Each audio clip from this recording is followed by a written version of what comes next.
بسم اللہ الرحمن الرحیم۔ حضرت بی بی مریم وہ پاک باز اور پاکیزہ خاتون ہیں جن کے نام پر قرآن پاک میں اللہ تعالیٰ نے ایک پوری سورت نازل فرمائی، اور قرآن پاک میں آپ کی پیدائش، پرورش، کفالت اور آپ کے ہاں حضرت عیسیٰ علیہ السلام کی پیدائش کے واقعات کو کھول کھول کر بیان کیا، تاکہ لوگ اللہ تبارک تعالیٰ کی اس پاک باز اور محبوب بندی کے بارے میں کوئی کسی قسم کی شک و شبہ نہ رکھے۔ حضرت بی بی مریم علیہ السلام حضرت داؤد علیہ السلام کی نسل سے تعلق رکھتی تھی۔ آپ کے والد محترم اس دور میں بنی اسرائیل کے امام تھے، اور آپ کی والدہ ماجدہ بھی ایک عابدہ اور زاہدہ خاتون۔ اس دور میں اللہ تعالیٰ نے بنی اسرائیل پر حضرت زکریا علیہ السلام کو مبعوث فرمایا۔ جب حضرت مریم علیہ السلام کے والد کے ہاں کوئی اولاد نہیں تھی تو انہوں نے اللہ تعالیٰ کے نام پر یہ نظر مانی کہ اگر ان کے ہاں اولاد ہوئی تو اسے بیت المقدس کی خدمت کے لیے وقف کر دیں گے۔ اس وقت کے رواج کے مطابق جو لڑکا اللہ تعالیٰ کے نظر کر دیا جاتا وہ نہ تو شادی کرتا اور نہ ہی دنیاوی مشاغل، وہ صرف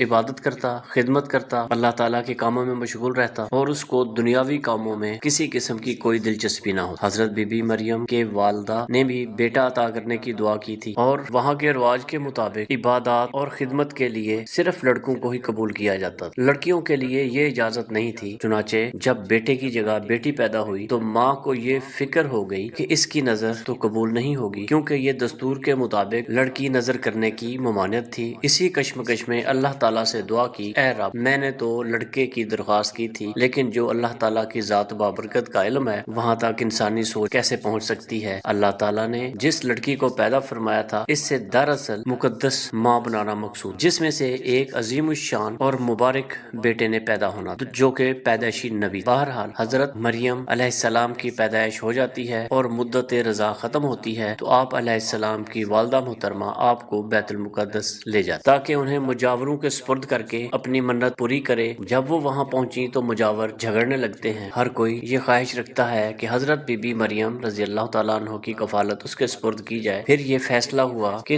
تمام مجاور وہ قلم جس سے وہ دورت لکھتے ہیں پانی میں چھوڑ دیں، جس کا قلم پانی کے بہاؤ میں بہنے کی بجائے الٹا بہے وہی حضرت بی بی مریم کی کفالت کا حقدار ہوگا۔ اس مقابلے میں حضرت زکریا علیہ السلام بھی شامل تھے۔ ان کے قلم کو اللہ تعالیٰ نے پانی میں بہاؤ کے الٹی طرف بہایا اور ان کی پرورش کے حقدار، اور بی بی مریم کو اللہ تعالیٰ کی مرضی کے مطابق حضرت زکریا علیہ السلام کی کفالت میں دے دیا گیا۔ حضرت زکریا علیہ السلام کی بیوی حضرت بی بی مریم کی خالہ لگتی تھی، اور اس لیے ان سے بڑھ کر ان کی پرورش اور کون کر سکتا۔ اس طرح حضرت بی بی مریم بیت المقدس میں رہائش پذیر ہو گئی، اور آپ کے لیے ایک کمرہ مخصوص کر دیا گیا جہاں حضرت زکریا علیہ السلام کے علاوہ اور کوئی نہیں جا سکتا۔ آپ دن رات اللہ تعالیٰ کی عبادت میں مشغول رہتی۔ جب بھی حضرت زکریا علیہ السلام آپ کے پاس تشریف لاتے تو وہ حیران ہوتے کہ آپ کے پاس بے موسم پھل موجود ہوتے تھے، یعنی گرمیوں کے پھل سردیوں میں اور سردیوں کے پھل گرمیوں میں آپ کے حجرہ مبارک میں موجود ہوتے۔ حضرت زکریا علیہ السلام کی یہ حیرت بجا تھی۔ تبھی حضرت مریم سے پوچھا کہ بیٹی یہ پھل کہاں سے آتے ہیں، کون دے کر جاتا ہے؟ تو حضرت مریم پرسکون ہو کر فرماتی کہ اللہ تعالیٰ کے پاس سے میرے پاس یہ پھل۔ حضرت زکریا رضی اللہ تعالیٰ عنہ نے اللہ تبارک تعالیٰ سے وارث کے لیے دعا فرمائی۔ آپ کی بیوی بانجھ ہونے کے باوجود معجزہ خداوندی سے آپ کے ہاں حضرت یحییٰ کی ولادت ہوئی۔ حضرت مریم کی عظمت و فضیلت کو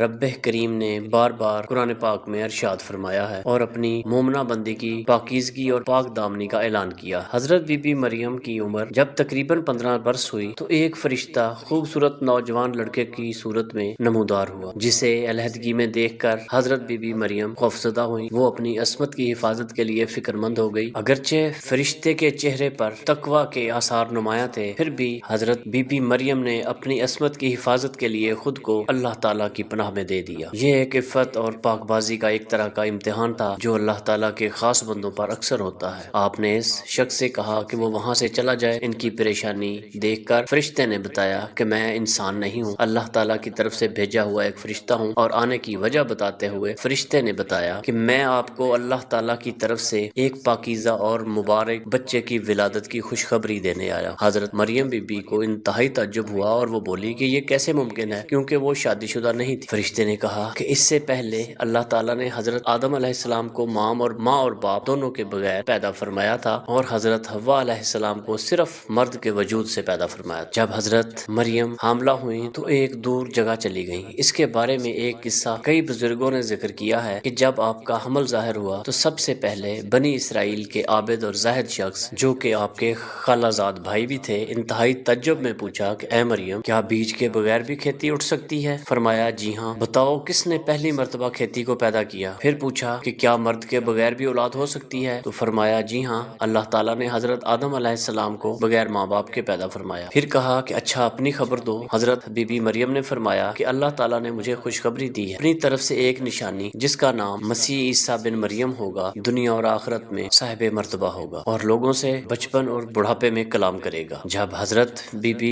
مریم کے حاملہ ہونے کی خبر بنی اسرائیل میں عام ہو گئی تو بہت سے افراد نے حضرت زکریا علیہ السلام کے گھر آنا جانا بند کر اور آپ پر الزامات اور بہتان لگائے۔ حضرت مریم نے لوگوں سے علیحدگی اختیار کر لی اور دور تنہائی میں چلی گئیں۔ جب حمل کا درد شروع ہوا تو آپ نے ایک درخت کا سہارا لیا، اس کے نیچے بیٹھ گئیں، درد سے بے چین اور بدنامی کا خیال، آخر گھبرا کر کہنے لگیں کہ کاش میں پہلے ہی مر گئی ہو۔ بے سر و سامانی کے اس مشکل وقت میں اللہ تعالیٰ نے حضرت مریم کے قدموں کے قریب ایک نہر جاری فرما دی اور ندا آئی کہ پانی پیو اور کھجور کھاؤ تاکہ جسم کو طاقت پہنچے، اور پھر اپنی اولاد کو دیکھ کر آنکھوں کو ٹھنڈک پہنچا۔ اسلام آنے سے پہلے بولنے کا روزہ رکھنا عبادات میں داخل ہوتا تھا، یعنی صبح سے رات تک کسی سے بات نہ کر۔ بعد میں یہ حکم منسوخ ہو گیا، لہٰذا حضرت بی بی مریم کی پریشانی دور کرنے کے لیے کہا گیا تھا کہ تم سے کوئی شخص اس بچے کے بارے میں پوچھے تو اشارے سے کہہ دینا کہ میں نے چپ کا روزہ رکھا ہوا ہے۔ جب حضرت بی بی مریم کو کچھ تسلی ہوئی اور حضرت عیسیٰ علیہ السلام پیدا ہوئے، پھر آپ نے اپنے بیٹے کو قوم کے پاس لے آئی اور قوم کے لوگ آپ کی گود میں بچہ دیکھ کر غضبناک ہو گئے اور آپ کی عبادت گزاری اور پاکیزہ خاندان کا حوالہ دیتے ہوئے آپ سے بدگمان اور الزامات لگانا شروع کر۔ جب حالات بہت زیادہ تنگ ہو گئے اور سوچ سمجھ کے دروازے بھی بند ہو گئے اور توکل کا میدار صرف اللہ تعالیٰ کی ذات ہی رہ گئی، تب حضرت بی بی مریم نے بچے کی طرف اشارہ کرتے ہوئے کہا کہ اس بچے سے بات کر لو، تمہارے تمام سوالوں کا جواب یہ بچہ دے گا۔ پھر کچھ لوگوں نے کہا کہ یہ اتنا معصوم چھوٹا بچہ بھلا کیسے بول سکتا ہے اور ہمارے سوالوں کا جواب کیسے دے گا؟ ہم کیوں کریں اس سے سوال اور اس سے کیوں گفتگو کریں؟ حضرت عیسیٰ علیہ السلام نے جب لوگوں کی گفتگو اور باتیں سنی اور الزام تراشیاں سنی تو حضرت عیسیٰ علیہ السلام نے تقریر کرنی شروع کر جس کا ذکر اللہ تعالیٰ نے قرآن پاک میں فرمایا ہے۔ اور جب بچے نے فرمایا میں ہوں اللہ کا بندہ،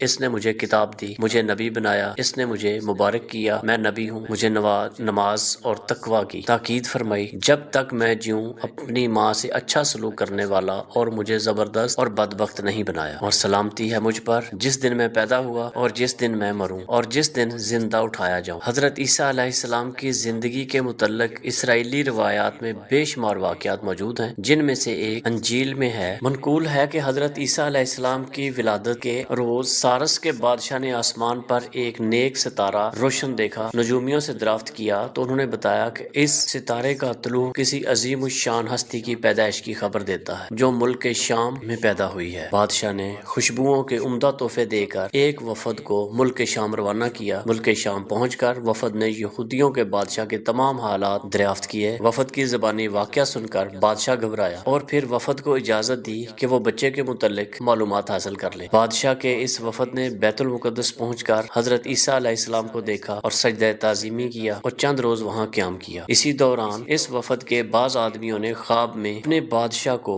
اس بچے کا دشمن دیکھا۔ ان لوگوں نے حضرت بی بی مریم کو اپنا خواب سنایا اور مشورہ دیا کہ اس بچے کو کسی محفوظ جگہ پر لے۔ اس کے بعد حضرت بی بی مریم عیسیٰ علیہ السلام کو لے کر مصر چلی گئی۔ جب حضرت عیسیٰ علیہ السلام کی عمر مبارک 13 برس ہوئی تو وہ بیت المقدس واپس تشریف لے آئیں۔ بخاری شریف میں حضرت عبادہ بن صامت رضی اللہ تعالیٰ عنہ سے مروی ہے کہ رسول اللہ صلی اللہ علیہ وآلہ وسلم نے فرمایا کہ جس نے گواہی دی کہ اللہ کے سوا کوئی معبود نہیں، وہ اکیلا ہے، اس کا کوئی شریک نہیں، اور محمد صلی اللہ علیہ وآلہ وسلم اللہ کے بندے اور اس کے رسول ہیں، اور عیسیٰ اللہ کے بندے اور رسول ہیں جن کو اللہ نے مریم کی گود میں ڈالا اور اس کی روح ہیں، اور جنت حق ہے اور جہنم بھی حق ہے، تو اللہ تعالیٰ اس کو جنت میں ضرور داخل فرمائیں گے۔ جس کا یہ یقین اور عمل ہوگا وہ ہر صورت جنت میں داخل فرمائیں گے، چاہے وہ جیسے بھی اعمال لے کر آئے۔ اللہ تعالیٰ ہم سب کو عقل سلیم عطا فرمائے اور قرآن پاک سمجھنے کی توفیق عطا فرمائے، آمین ثم آمین۔